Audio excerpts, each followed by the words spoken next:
Have you ever felt lost or overwhelmed in life? Have you struggled to find meaning and purpose in a world that seems chaotic and unpredictable? In his best-selling book 12 Rules for Life, An Antidote to Chaos, renowned psychologist Jordan B. Peterson provides a powerful roadmap for navigating the complexities of modern life. Drawing on his decades of experience as a clinical psychologist, Peterson weaves together science, philosophy, and personal anecdotes to offer 12 practical and deeply insightful rules for living a more meaningful and fulfilling life.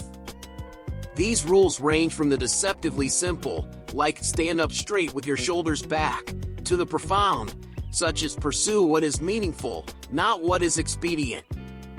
Throughout the book, Peterson challenges readers to confront their own weaknesses and take responsibility for their lives, offering tools and strategies for improving relationships, building self-esteem, and finding purpose in the face of adversity. Join us as we explore the key ideas behind 12 Rules for Life, and discover how you can apply these rules to your own life to overcome the chaos and uncertainty of the modern world. Stand up straight with your shoulders back.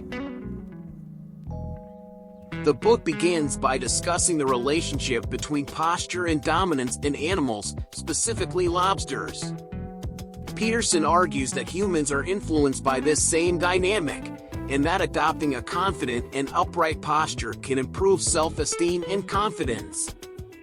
He writes, "Posture affects mood, and mood affects posture. If you start to carry yourself proudly, your mood will change. You will feel better. You will feel more confident. You will feel more able." It goes on to explain that assuming an upright posture is not just a matter of physical position, but also a reflection of one's psychological state. The soul is dyed the color of its thoughts. Think only on those things that are in line with your principles and can bear the light of day. The content of your character is your choice. Day by day, what you choose, what you think, and what you do is who you become. The chapter also explores the idea that taking responsibility for one's own life is the key to overcoming challenges and finding meaning.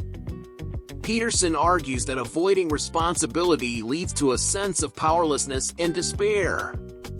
Imagine that the things that you could do, and should do, exist in two domains: the domain of what you know and the domain of what you are afraid of. When you avoid the things that you're afraid of, you don't get any information about them. That means you never learn that they're just things. That means they stay undefined and threatening. Throughout the chapter, Peterson weaves together insights from psychology, neuroscience, and philosophy to argue that the way we carry ourselves physically is deeply intertwined with our psychological well-being.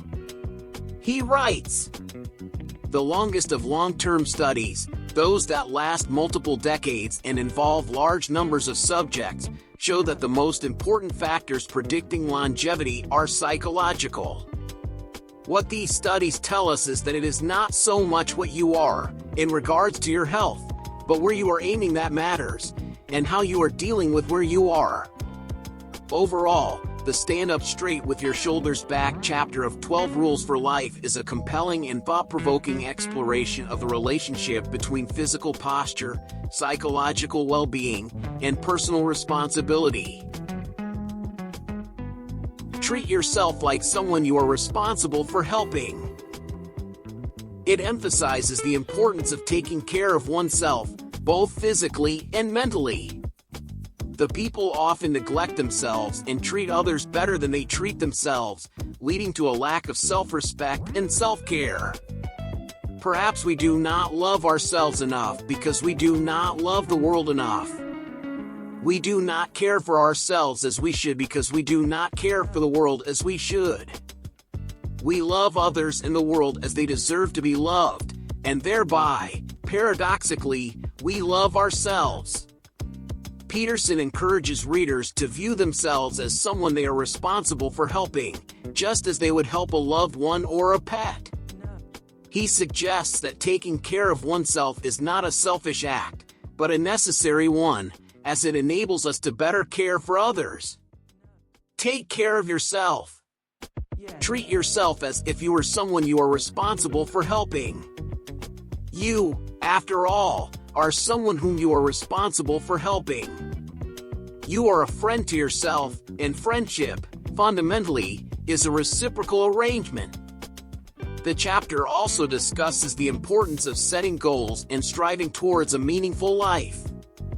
Peterson argues that without a sense of purpose, life can feel meaningless and empty. You must determine where you are going in your life, because you cannot get there unless you move in that direction. Random wandering will not move you forward. It will instead disappoint and frustrate you and make you anxious and unhappy and hard to get along with, and then resentful, and then vengeful, and then worse. Throughout the chapter, Peterson provides practical advice and actionable steps for readers to start taking care of themselves and living a more fulfilling life. He draws on a range of disciplines, including psychology, philosophy, and neuroscience, to make a compelling case for self-care and self-respect. Practical advice and actionable steps. 1. Take care of your physical health, starting with small changes such as improving your diet, exercising regularly, and getting enough sleep. He also suggests taking care of your personal hygiene and dressing well to boost your self-esteem. 2. Take care of your mental health, practicing self-compassion and self-forgiveness, as well as seeking therapy or counseling if necessary. It also recommends cultivating positive relationships with friends and family, and finding ways to engage in enjoyable activities and hobbies. 3. Set meaningful goals. Having a sense of purpose is crucial for a fulfilling life. Identifying your values and setting specific, achievable goals that align with those values. Breaking down larger goals into smaller, more manageable tasks. 4. Take responsibility for your own life. We are responsible for our own lives, and that blaming others or external circumstances is not productive. Taking ownership of our mistakes and failures, learning from them, and using them as opportunities for growth. 5. Be honest with yourself, examining your own beliefs, values, and behaviors with honesty and self-reflection. Self-deception can be a major obstacle to personal growth, and that acknowledging uncomfortable truths about ourselves can be challenging but ultimately rewarding. Overall, treat yourself like someone you are responsible for helping is a powerful and thought-provoking chapter that challenges readers to take care of themselves as they would a loved one and to strive towards a fulfilling life. Make friends with people who want the best for you. The people we surround ourselves with can have a profound impact on our lives, and that we should be intentional about choosing friends who will support our goals and values. Your choice of peer group is one of the most important decisions you make. Choosing friends who embody the values you admire and wish to live by can serve as a beacon that helps you find your way. Peterson distinguishes between friends of the good and friends of the ideal.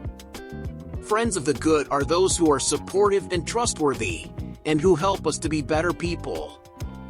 Friends of the ideal, on the other hand, are those who share our deepest values and aspirations, and who push us to achieve our highest potential. Peterson suggests that both types of friendships are valuable, but that friends of the ideal are rarer and more difficult to find.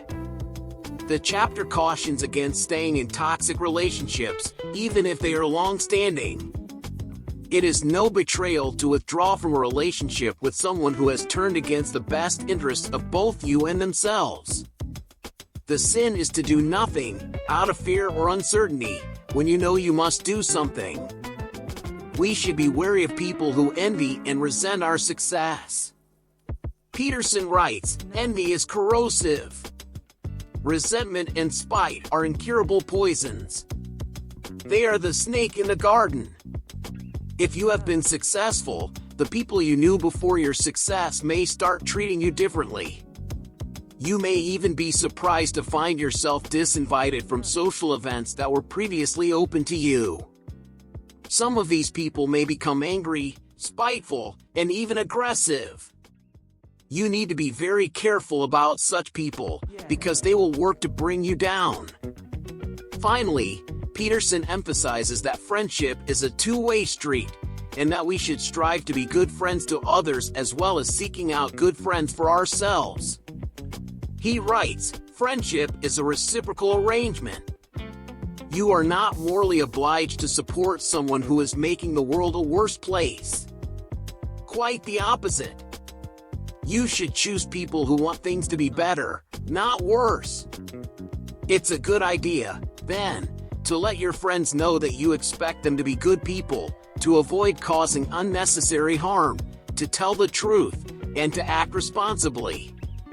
Overall, the Make Friends with People Who Want the Best for You chapter is a call to be intentional about our relationships and to seek out positive influences in our lives.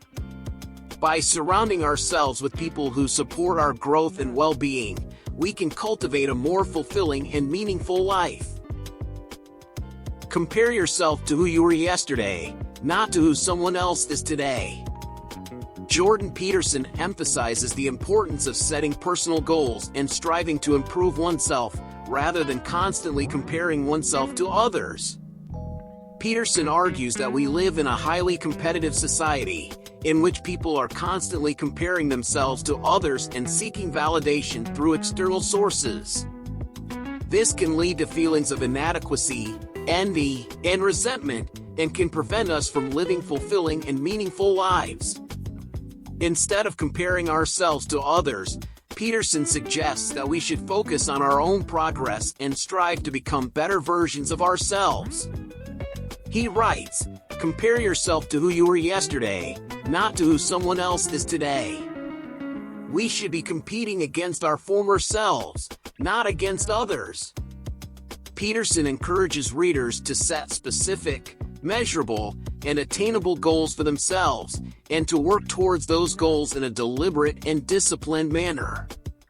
He also emphasizes the importance of taking small, incremental steps towards improvement, rather than expecting overnight success. Throughout the chapter, Peterson draws on a range of sources, from evolutionary biology to religious and philosophical traditions, to support his arguments. He argues that striving for personal improvement is a fundamental part of human nature, and that it is only by challenging ourselves and striving for excellence that we can truly achieve fulfillment and meaning in life. Overall, the "Compare yourself to who you were yesterday, not to who someone else is today" chapter is a call to reject external validation and focus on personal growth and improvement. By setting clear goals, working towards them consistently, and measuring our progress against our own past selves, we can cultivate a sense of purpose and fulfillment in our lives. Another important point that Peterson makes in this chapter is that the process of self-improvement is not always comfortable or easy. He writes, "To suffer terribly and to know yourself as the cause, that is hell.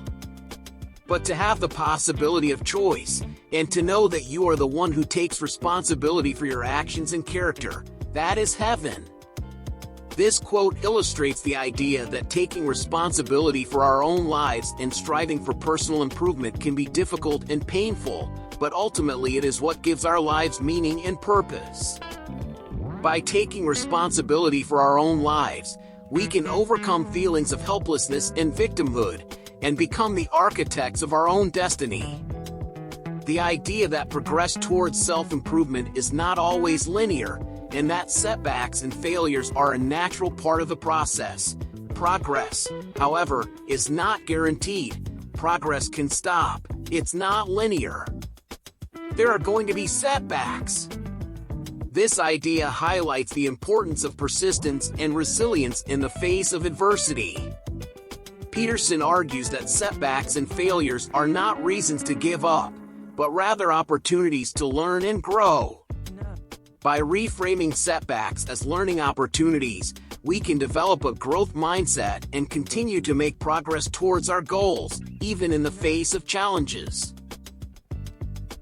Do not let your children do anything that makes you dislike them. The chapter begins with Peterson discussing the importance of discipline in child rearing.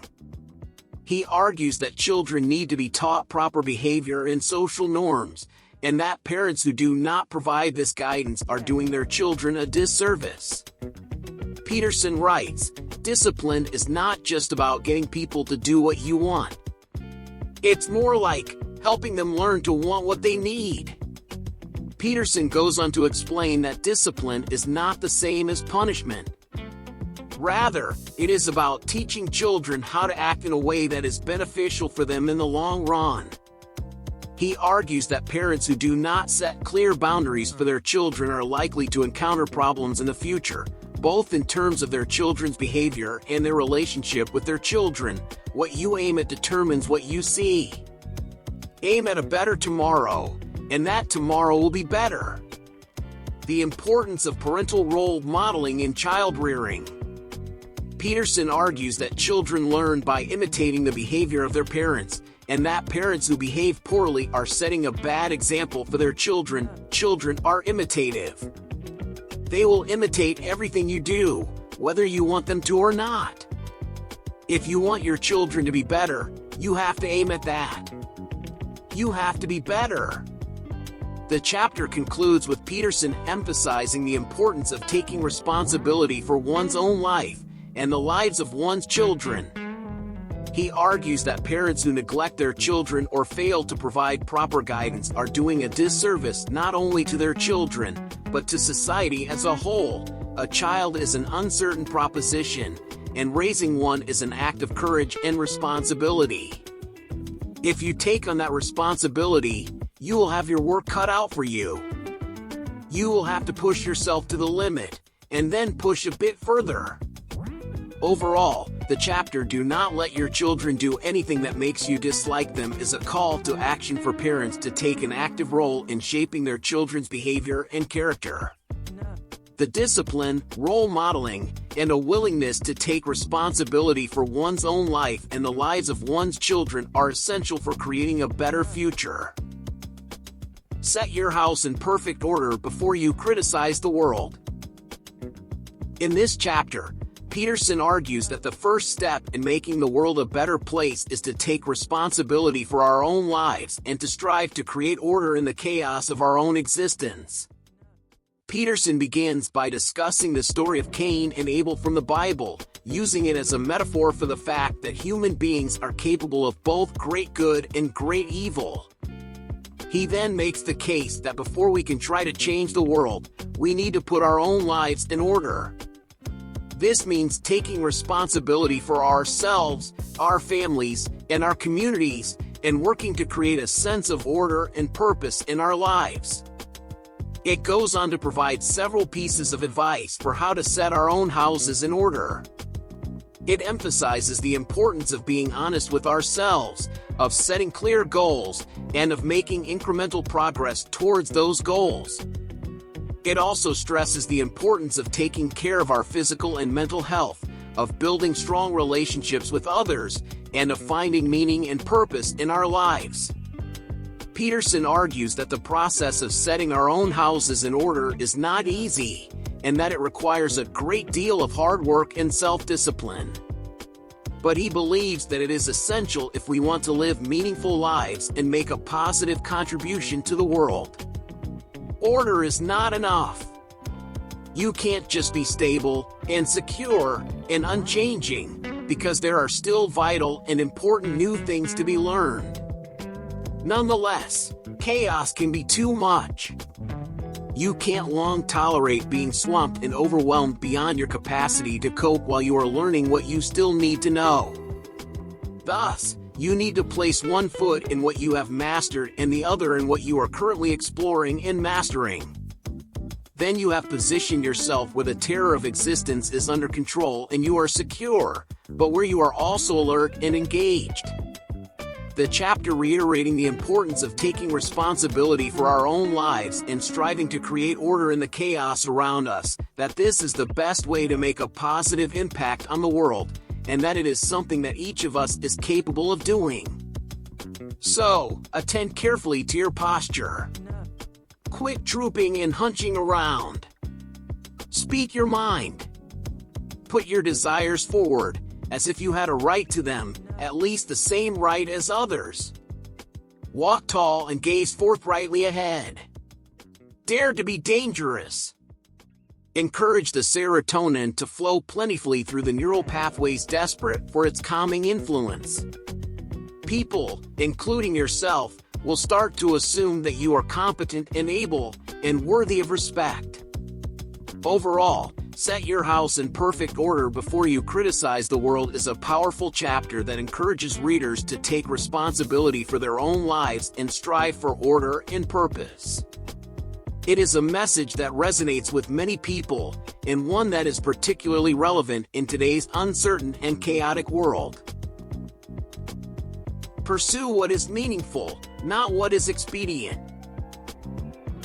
The chapter Pursue What is Meaningful, Not What is Expedient explores the importance of living a life that is guided by meaning and purpose, rather than mere expedience.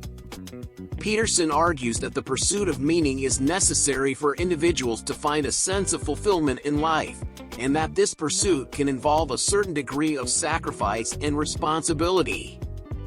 Peterson begins the chapter by pointing out the challenges that individuals face in finding meaning in a world that can often seem chaotic and meaningless. He argues that many people seek meaning through the pursuit of pleasure, power, or status, but that these things are ultimately empty and unsatisfying. Instead, he suggests that people should look for meaning in the things that they truly care about, even if this involves struggle and sacrifice.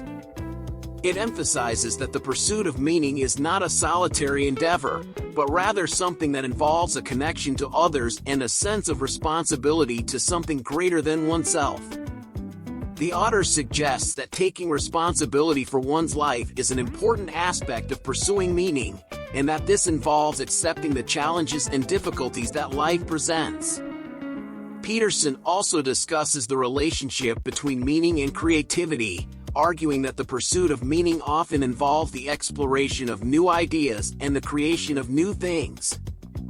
He suggests that creativity is an important part of finding meaning in life, and that individuals should look for ways to express themselves and contribute to the world. In the chapter Pursue What is Meaningful, Not What is Expedient, Jordan Peterson emphasizes the importance of finding meaning and purpose in life, and the benefits that come with living a life that is guided by these things. It encourages individuals to look for meaning in the things that they truly care about, to take responsibility for their lives, and to be creative in their pursuit of meaning. Ultimately, Peterson argues that the pursuit of meaning is what gives life its richness and depth, and that it is essential for individuals to live a fulfilling and satisfying life. Tell the truth, or, at least, don't lie.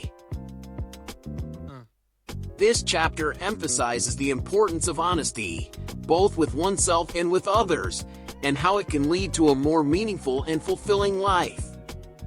Honesty is a fundamental virtue, and that lying is not only morally wrong but also psychologically harmful. To tell the truth is to bring the most habitable reality into being, and that without truth, there is no reality. Peterson goes on to discuss the consequences of lying, both to oneself and to others. He argues that lying creates chaos and undermines trust, and that it can lead to feelings of guilt, shame, and self-loathing. He also explores the many different forms that lying can take, including self-deception, deception of others, and omission. The chapter provides practical advice for cultivating honesty in one's life, including a 4-step process for telling the truth. Identify something that you know to be true but have not expressed. Decide that you will speak the truth about this matter. Determine how to articulate the truth in the clearest and most effective way. Tell the truth. Peterson also emphasizes the importance of taking responsibility for one's actions, and how honesty is a key aspect of personal responsibility. He states that the willingness to shoulder the burden of one's own being is prerequisite to being able to accept the fundamental truth of existence, that life is suffering. In conclusion, Peterson argues that telling the truth is not only the right thing to do, but it is also essential for living a fulfilling life. He suggests that by being honest with ourselves and with others, we can cultivate deeper and more meaningful relationships, and we can better navigate the challenges and hardships of life. Here are some important quotes from the chapter. 1. The truth is something that burns. It burns off deadwood, and people don't like having their deadwood burnt off often because they're 95% deadwood. 2. You cannot aim yourself at anything if you are completely truthful, because you don't know what you want. You can't aim without an object of desire. 3. The individual must conduct his or her life in a manner that requires the rejection of immediate gratification, of natural and perverse desires alike, and establish the habit of delayed gratification aimed at a defined, productive goal. 4. To speak truthfully and act out truthfully, instead of saying and doing what makes everyone comfortable and happy, and pretending that everything we desire is good, is the most pragmatic of strategies. This is especially true when it comes to personal relationships, which are the bedrock of society and the infrastructure of being. Assume that the person you are listening to might know something you don't. In this chapter, Peterson stresses the importance of listening to others and being open to new ideas. He believes that by assuming the person you are listening to might know something you don't, you can learn a lot and improve your life. When we listen to others, we should approach the conversation with the assumption that the other person has something to teach us. By doing this, we can learn from others, even if we don't agree with them. It's very hard to listen if you already know what you're going to say. If you're too sure of your own knowledge, you won't learn anything. You'll tell people what you know already. You'll repeat it until they finally get annoyed and go away. Peterson also suggests that by listening to others, we can develop empathy and understanding. It's in dialogue that we learn about ourselves. It's in dialogue that we come to understand the meaning of our lives. Finally, Peterson cautions against assuming that we know everything and that our way is always the right way. He writes, "You have a lot to learn. You're ignorant about something important. You're doing something wrong, and you could be doing it better. Your life could be better. You could be better." This chapter emphasizes the importance of being open to new ideas and listening to others. Assuming the person you are listening to might know something you don't, you can learn from them and improve your life. If you're listening to someone, and you're not learning anything, it's your fault, not theirs. By being humble and open-minded, we can become better people and live more fulfilling lives. Be precise in your speech. This chapter emphasizes the importance of being clear and precise in our communication with others and how doing so can improve our relationships and help us to achieve our goals. Peterson argues that being precise in our speech allows us to communicate our ideas and intentions more effectively, leading to better understanding and cooperation with others. He also notes that imprecise language can be a source of confusion and conflict, leading to misunderstandings and even harm. If you speak imprecisely, if you are not absolutely specific in your speech, then you are not communicating precisely what you intend. You leave yourself open to interpretation and to additional, unwanted consequences. The author also emphasizes the importance of being honest with ourselves and others in our speech, as dishonesty and deceit can lead to mistrust and further complications in our relationships. To tell the truth is to bring the most habitable reality into being. Truth builds edifices that can stand 1,000 years. Truth feeds and clothes the poor, and makes nations wealthy and safe. Consider the phrase, "don't do stupid things." What does that mean, exactly? Well, that depends on what you mean by stupid things. The meaning of the phrase is imprecise and unspecific, and that can cause problems. Maybe you're suggesting that the person not drink and drive, when people love, or not change engage can in dangerous happen. activities. I don't know how many of y'all were here in the beginning, completely different way. but I explained So how if you this want all to happened communicate today. effectively, you need I to be texted my precise in your friend, language. The previous example shows how being imprecise in your speech can lead to misunderstandings and communication problems. By being precise in your language, the chances of understanding and collaboration increase. In conclusion, the chapter "Be Precise in Your Speech" emphasizes the importance of clear and honest communication in our relationships and in achieving our goals. By being precise in our speech, we can avoid misunderstandings and build trust with others, leading to greater cooperation and success. Words are powerful tools, and precise words can be the most powerful of all. Do not bother children when they are skateboarding. In this chapter, Jordan Peterson discusses the importance of allowing children to take risks and learn through exploration, even if it means putting them in danger. He uses the example of skateboarding to illustrate his point and argues that children need to be given the freedom to develop their skills and learn from their mistakes. It's important for children to learn to push their limits and take risks in order to develop self-confidence and resilience. By exploring their environment and testing their own abilities, children can develop a sense of mastery and control that is essential for their growth and development. If you have motivated, disciplined children who want to skateboard, let them skateboard. Or, to put it more precisely, let them snowboard, ski, skateboard, or BMX ride, but make sure they take necessary safety precautions. Skateboarding, snowboarding, skiing, BMX biking, and other X sports all provide the necessary conditions for the development of character, including courage, competence, resilience, and cooperation. The overprotection of children by parents and society has contributed to a lack of resilience in young people, making them ill-equipped to handle the challenges of life. Peterson also acknowledges the fear that parents feel when their children engage in risky behavior, but encourages them to overcome this fear and allow their children to take calculated risks.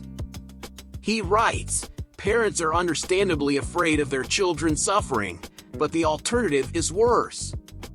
In the playground, and during the games that children play, they learn to negotiate the world and to cope with its ever-changing demands." This chapter encourages parents to allow their children to take risks and explore their environment, even if it means letting them skateboard or engage in other potentially dangerous activities. He believes that this approach can lead to a greater sense of self-confidence and agency in children, as well as a more innovative and resilient society. Risk is essential. We need to take chances. We need to live dangerously, at least to some extent.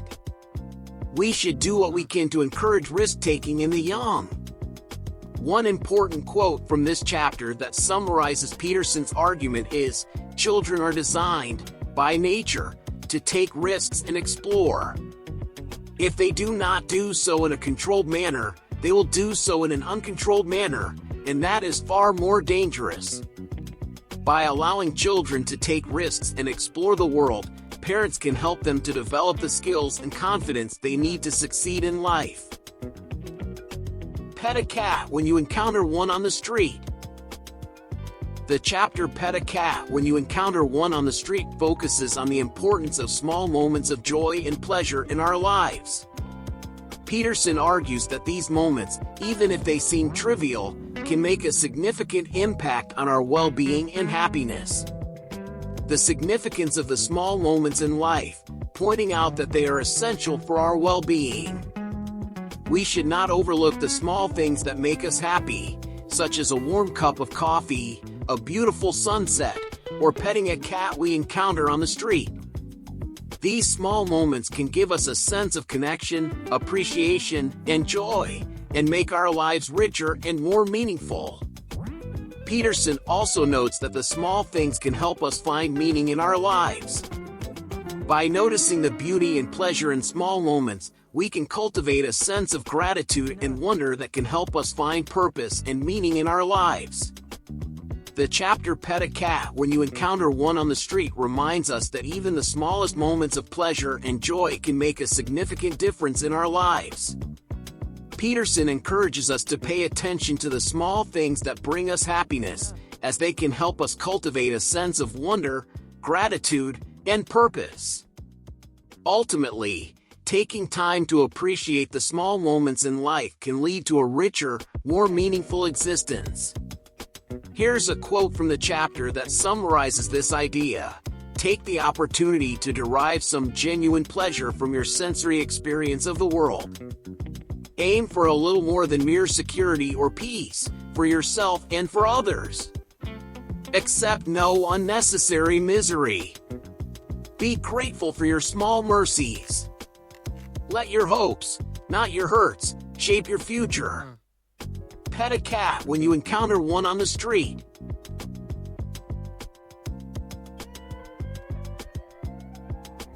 In conclusion, 12 Rules for Life by Jordan Peterson is a thought-provoking and inspiring book that offers practical advice on how to live a fulfilling and meaningful life. Through his 12 rules, Peterson encourages readers to take responsibility for their lives, confront chaos and suffering, and pursue what is meaningful. We hope you've enjoyed learning about the power of faith and how to apply it in your own life. If you found this video informative and valuable, consider subscribing to our channel for weekly updates and more exciting content like this. And don't forget to leave a comment below and let us know your thoughts and takeaways.